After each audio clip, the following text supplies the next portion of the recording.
Hello everyone, welcome back to my channel. तो आज हम बात करेंगे कोल्ड स्किन मूवी की जो 2017 में रिलीज हुई थी। तो चलिए बिना किसी देरी के स्टार्ट करते हैं।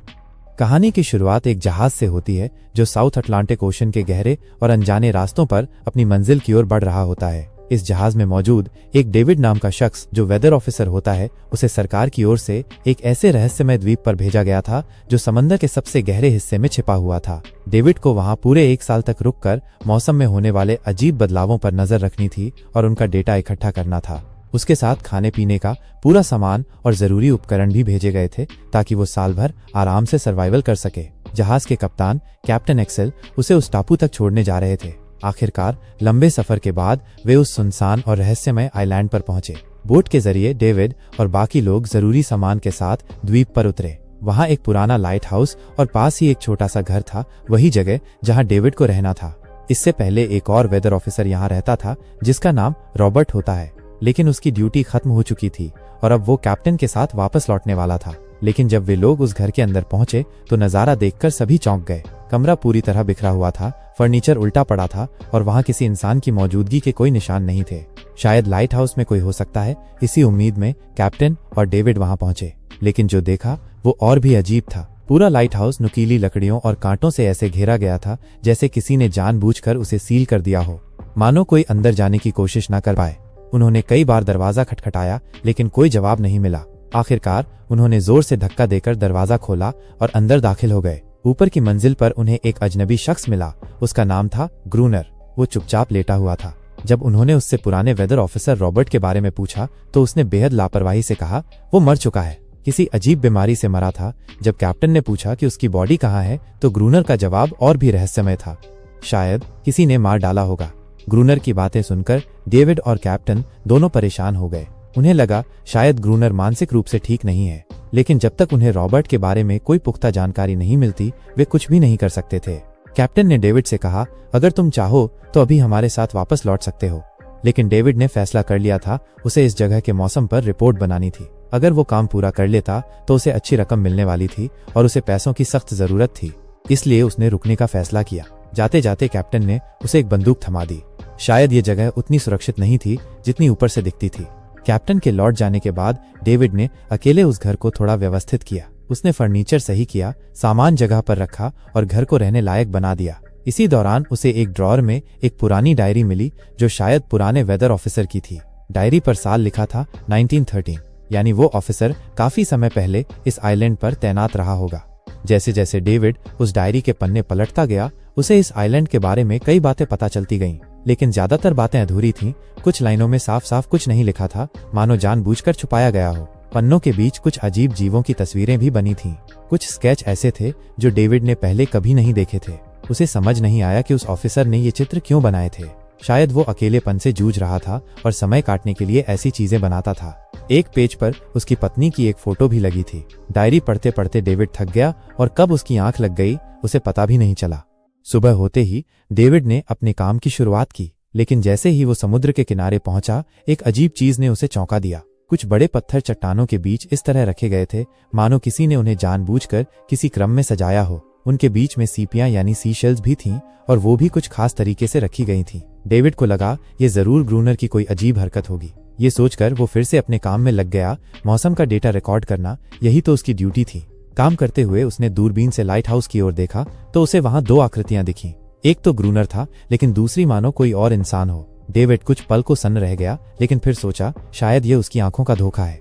रात होने लगी थी और डेविड अब अपने नोट्स में बिजी था कि तभी दरवाजे पर किसी ने दस्तक दी। उसे लगा शायद ग्रूनर आया होगा। उसने दरवाजे की ओर देखा और नाम लेकर पुकारा, लेकिन कोई जवाब नहीं मिला। थोड़ा घबराते हुए डेविड ने लैंप उठाया और आगे बढ़ा। तभी उसके कानों में एक अजीब सी गूंजने वाली आवाज आई। जैसे ही उसने नजर दरवाजे के नीचे की ओर डाली तो देखा कि वहां से किसी डरावने जीव का हाथ अंदर घुसने की कोशिश कर रहा था। वो हाथ बिल्कुल इंसानी नहीं था। उंगलियां लंबी और टेढ़ी थीं, जैसे किसी और ही दुनिया का जीव हो। भय से कांपते हुए डेविड फौरन बेसमेंट की ओर भागा और वहां जाकर छुप गया। कुछ ही पलों में वो रहस्यमयी प्राणी घर के अंदर आ गया। उसकी हरकतों से साफ था कि वो डेविड को ढूंढ रही थी। बेसमेंट की दीवार में एक छोटी सी दरार से डेविड बाहर देख रहा था। तभी उसकी नजर उस प्राणी की डरावनी आंखों से जा टकराई। वे आंखें लाल और चमकदार थीं और डेविड को घूर रही थीं। घबराहट में डेविड ने पास पड़ी एक धारदार छुरी उठाई और जैसे ही वो आंखें उस क्रैक के सामने आईं, उसने पूरी ताकत से छुरी घोंप दी। एक तेज चीख सुनाई दी और वो प्राणी वहां से भाग निकली, लेकिन डेविड जानता था वो कभी भी वापस आ सकती है। उसने बेसमेंट का दरवाजा मजबूती से बंद किया, उसे रस्सियों से बांधा और पूरी रात वहीं बैठा रहा। अगली सुबह जैसे ही डेविड बाहर निकला, उसकी नजर रेत पर पड़े कुछ अजीब निशानों पर पड़ी। वो निशान इंसानी पैरों जैसे बिल्कुल नहीं थे, उनके आकार और गहराई से साफ था कि ये किसी अजीब जीव का काम है। और ये निशान सीधा समुंदर की ओर जाते हुए अचानक खत्म हो गए थे। अब डेविड की आंखें खुल चुकी थीं। उसे समझ में आ गया कि ग्रूनर ने लाइट हाउस के चारों तरफ नुकीले लकड़ियों का घेरा क्यों बनाया था। वो किसी और के लिए नहीं, उन्हीं अजीबोगरीब प्राणियों से बचने के लिए था। और अब वो जान गया था कि जिस घर में वो रह रहा है वो अब सुरक्षित नहीं है। शायद वो जीव फिर से रात के अंधेरे में लौट आएगा। डर और घबराहट में डेविड लाइट हाउस की तरफ दौड़ पड़ा। उसने वहां पहुंचते ही जोर से चिल्लाया, गेट खोलो ग्रूनर, मुझे अंदर आना है। लेकिन ग्रूनर ने उसे सख्ती से मना कर दिया। उसकी आवाज अंदर से आई, तुम्हें तो उसी जहाज के साथ चले जाना चाहिए था, अब भुगतो। हताश डेविड वहां से लौट आया, लेकिन उसने हार मानने की बजाय अपने घर को एक किले में बदलने का फैसला किया। उसने हर खिड़की पर मोटी लकड़ियां ठोक दी, दीवारों के बाहर नुकीले बांस और लकड़ी के टुकड़े लगाए और दरवाजे के पास पुराने कागज, कपड़े और किताबें जमा कर दी। फिर उन पर तेल छिड़क दिया ताकि जरूरत पड़ने पर आग लगाकर वो जीवों को दूर भगा सके। उसी दिन उसे घर में एक पुराना बॉक्स मिला, जिसे खोलने पर उसमें एक बंदूक और ढेर सारी गोलियां थीं। ये देखकर उसे थोड़ी राहत मिली, लेकिन अंदर का डर अब भी कम नहीं हुआ था। जैसे जैसे सूरज ढलने लगा, चारों ओर अंधेरा घिरने लगा। डेविड बंदूक हाथ में लेकर एक कोने में सतर्क होकर बैठ गया, आंखें दरवाजे और खिड़की पर टिकी हुई थीं। तभी एक अजीब सी खरखराती आवाज सुनाई दी। उसने धीरे से खिड़की की तरफ कदम बढ़ाए और झांक कर देखा, और उसका दिल बैठ गया। पानी में हलचल हो रही थी और उसी पानी से कई भयानक प्राणी बाहर निकल रहे थे, वही जिनका उसने पिछली रात सामना किया था। अब वे सब उसी के घर की ओर बढ़ रहे थे। कुछ ही पलों में उन्होंने घर के दरवाजे को घेर लिया और तोड़ने की कोशिश शुरू कर दी। डेविड ने तुरंत बंदूक से फायरिंग शुरू की। कुछ जीव वहीं ढेर हो गए, लेकिन बाकी और भी ज्यादा उग्र हो उठे। वे अब खिड़कियों और दीवारों को भी धक्का देने लगे। स्थिति बिगड़ती देख डेविड ने बिना देर किए दरवाजे के पास रखे सामान को आग लगा दी। आग की लपटें उठीं और उनके तेज उजाले से डरकर वे जीव पीछे हटने लगे और आखिरकार समुद्र की ओर लौट गए। लेकिन आग अब रुकने का नाम नहीं ले रही थी। वही आग अब उसके घर में फैल चुकी थी। लकड़ी का घर था, लहरें तेजी से हर दिशा में दौड़ गईं। डेविड ने खुद को एक मोटी चादर में लपेटा और धुएं और आग के बीच से निकलकर बाहर भागा। दरवाजा तोड़ते हुए वो बाहर आया और लाइट हाउस के पास एक बड़े पत्थर के पीछे छिप गया। लेकिन इस सब में उसका दायां हाथ बुरी तरह जल चुका था। किस्मत से तभी बारिश शुरू हो गई। तेज बारिश ने धीरे धीरे आग को काबू में करना शुरू किया, लेकिन सुबह होने तक डेविड का घर पूरी तरह जलकर खाक हो चुका था। अब डेविड जान चुका था, अगर उसे जिंदा रहना है तो उसे किसी भी कीमत पर लाइट हाउस के अंदर पनाह लेनी होगी। उसने अपनी राइफल उठाई और चुपचाप लाइट हाउस के नजदीक चट्टानों के पीछे छिप गया। थोड़ी देर बाद जब ग्रूनर पानी भरने के लिए बाहर निकला तो डेविड उसका पीछा करने लगा।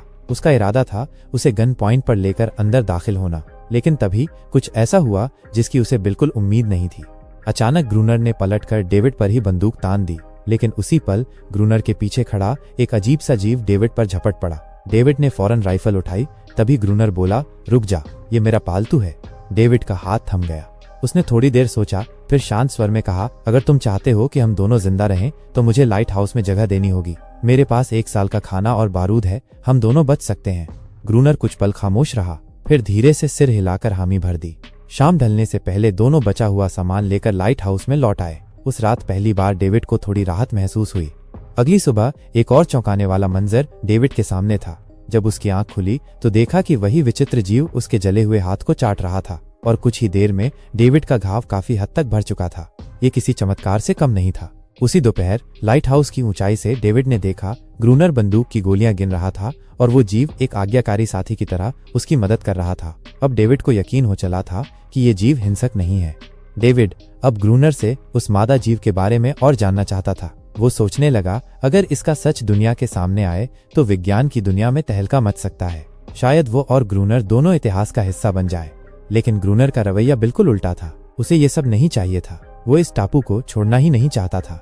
उसका मानना था, समाज में कोई भी पूरी तरह आजाद नहीं होता। हर इंसान या तो किसी का गुलाम होता है या किसी का नौकर। इसीलिए ये आइलैंड उसके लिए परफेक्ट था। यहाँ वो खुद को एक राजा समझता था, अपनी मर्जी का मालिक। उसने आइलैंड की कई चट्टानों पर खुद से लिख दिया था, ग्रूनर इज किंग। पर वो रहस्यमयी मादा जीव आखिर उसकी साथी कैसे बन गई? दरअसल कई साल पहले जब वो अभी बच्ची जैसी थी, एक बार मछलियों के जाल में फंस गई थी। ग्रूनर ने उसे उस जाल से निकालकर उसकी जान बचाई थी। तभी से वो उसके साथ रहने लगी, जैसे किसी आज्ञाकारी पालतू की तरह। लेकिन ग्रूनर एक गुस्सैल और हिंसक इंसान था। वो उसके साथ इंसानों जैसा व्यवहार नहीं करता था। उसने उसे जबरन रिश्तों में बांधा, कई बार उसे चोट पहुंचाई। एक बार तो उस मादा जीव ने पलटकर हमला कर दिया था और उसके जवाब में ग्रूनर ने उसे सजा दी, ऐसी सजा कि उसने खुद को उसका गुलाम मान लिया। शायद इसी वजह से हर रात समुद्र से बाकी जीव आते हैं उसे वापस ले जाने, लेकिन दिन के उजाले में वे कुछ नहीं कर सकते। अब डेविड का दिल इस आइलैंड से टूट चुका था। वो किसी भी तरह यहाँ से निकलना चाहता था। उसकी बस एक ही ख्वाहिश थी, किसी आने वाले जहाज को सिग्नल भेजकर इस जगह को हमेशा के लिए छोड़ देना। लेकिन ग्रूनर ने साफ कह दिया, यहाँ कोई जहाज नहीं आता, ये जगह नक्शे से जैसे गायब है। पर डेविड को उस पर यकीन नहीं था। अब इस वीरान टापू पर हर दिन उसे एक सजा जैसा लगने लगा था। सांसें घुटन जैसी लगती थी। वो जल्द से जल्द भाग जाना चाहता था। शाम ढलने लगी थी, तभी ग्रूनर ने चेतावनी दी, बंदूक तैयार रख, रात को वे फिर लौट सकते हैं। दोनों लाइट हाउस की रोशनी जलाने की तैयारी करने लगे। जैसे ही अंधेरा गहराया, समुद्र की लहरों को चीरते हुए ढेरों विचित्र जीव बाहर निकलने लगे। एक बड़ी भीड़ जो सीधे लाइट हाउस की ओर बढ़ रही थी। ग्रूनर बिना रुके गोलियां चलाता रहा, लेकिन डेविड डर के मारे थर थर कांप रहा था। उसने खुद को पीछे खींच लिया और लाइट हाउस के अंदर जाकर एक कोने में दुबक गया। ग्रूनर बार बार उसे पुकारता रहा, लेकिन डेविड का डर उस पर हावी था। आखिरकार वह बेहोश हो गया। रात भर ग्रूनर अकेला उन राक्षसों से जूझता रहा। सुबह जब डेविड की आंख खुली तो उसने खुद को ग्रूनर के गुस्से के साए में पाया। ग्रूनर ने उसे झकझोरते हुए कहा, अगर इस लाइट हाउस में जिंदा रहना है तो मेरी हर बात माननी पड़ेगी। पानी लाना, साफ सफाई करना, रात को पहरेदारी करना, सब कुछ। चाहे डेविड चाहता या नहीं, अब उसके पास कोई चारा नहीं था। लाइट हाउस में रहकर ही वो जिंदा रह सकता था। मजबूरी में उसने ग्रूनर के सभी काम करने शुरू कर दिए।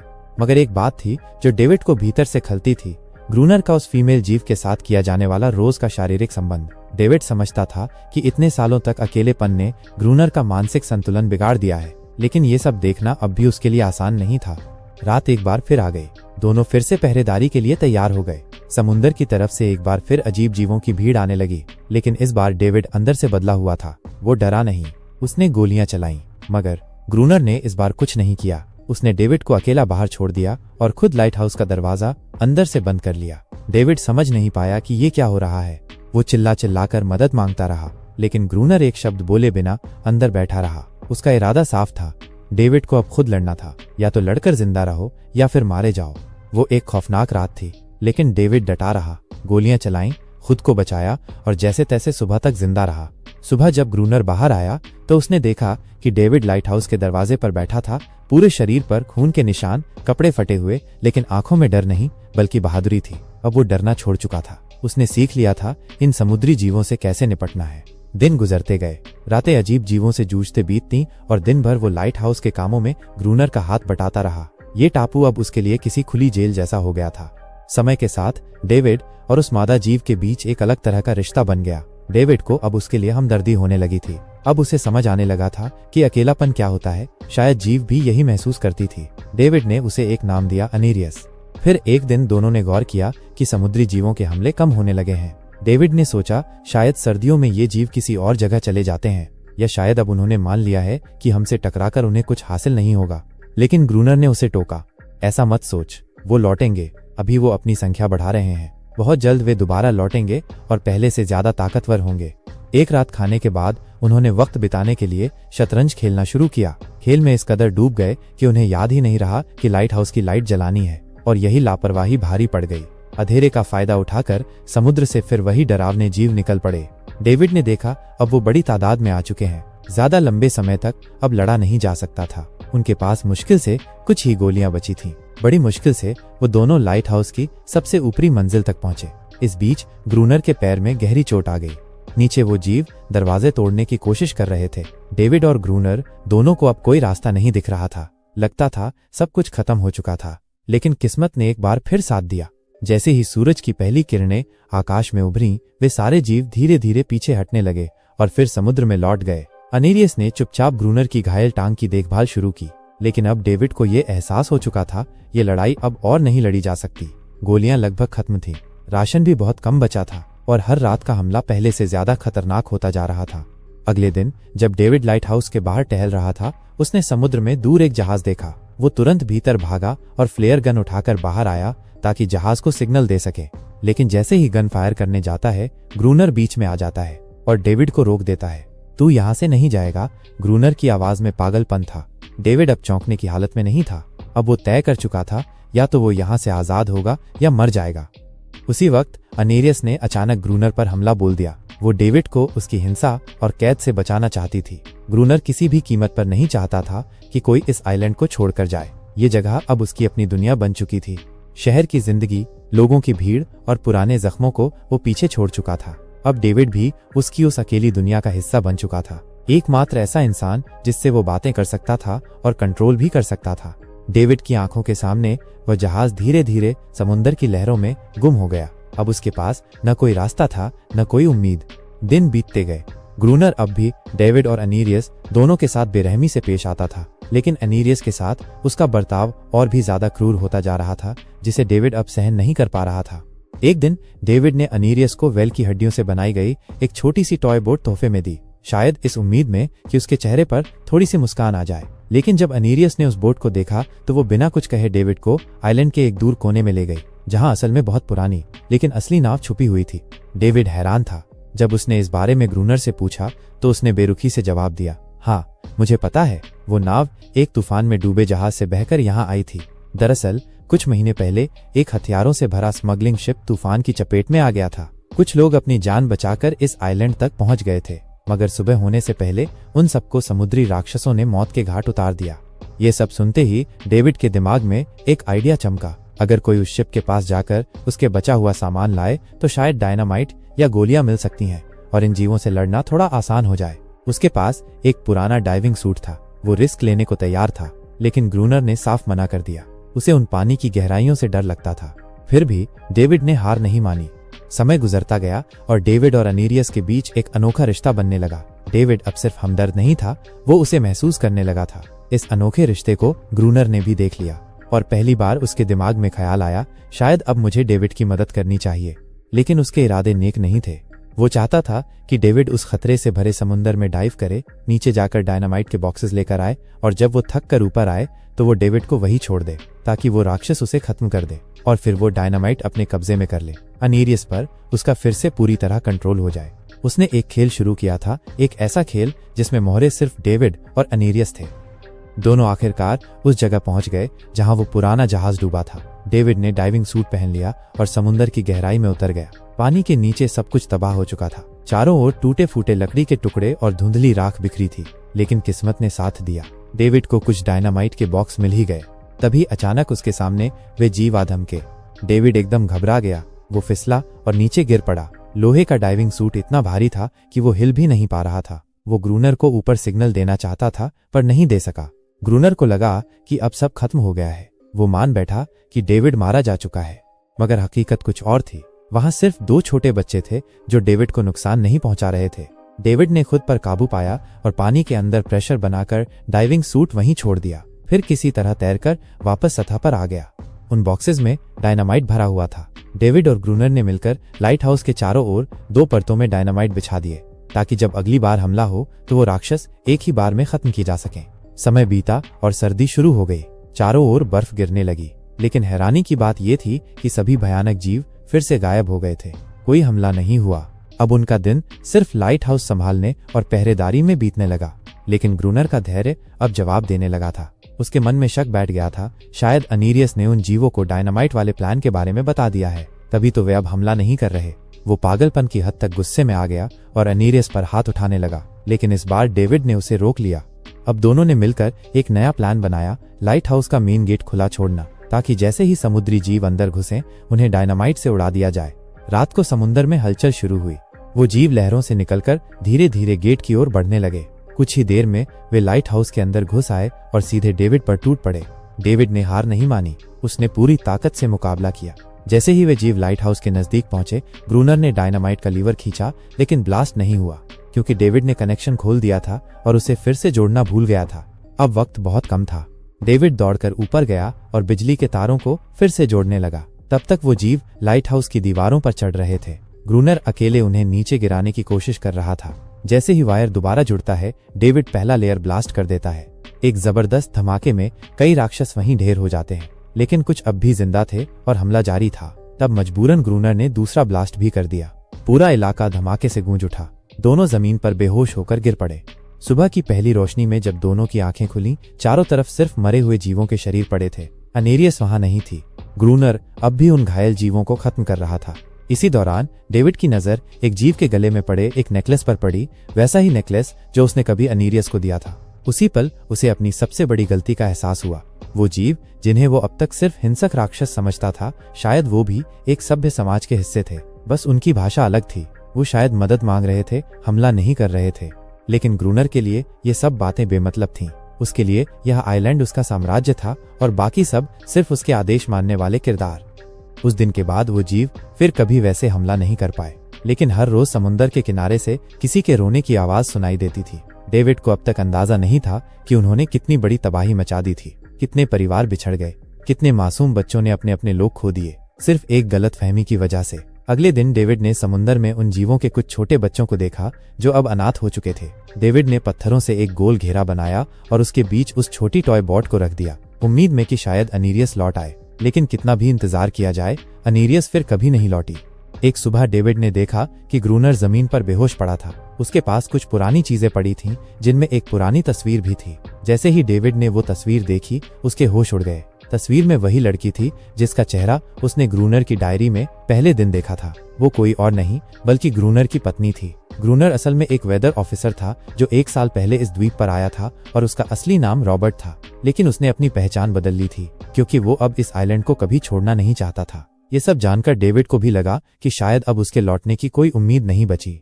अगली शाम डेविड जब समुंदर किनारे गया, उसने देखा कि उस सर्कल में रखी बोट अब वहां नहीं थी, लेकिन उसी जगह एक छोटा सा जीव खड़ा था जिसके हाथ में वही बोट थी। कुछ ही पल बाद समुंदर की लहरों से अनेरियस बाहर निकलती है और उसके पीछे पूरा जीवों का झुंड भी बाहर आता है। लेकिन इस बार कोई हमला नहीं करता क्योंकि अब वो भी शांति चाहते थे। उनका मकसद बस अपने बच्चों के लिए एक सुरक्षित जगह खोजना था, जैसा हर जीव करता है। इंसानों की इस आइलैंड पर अचानक एंट्री ने उन्हें डरा दिया था, इसलिए उन्होंने रातों को हमला किया।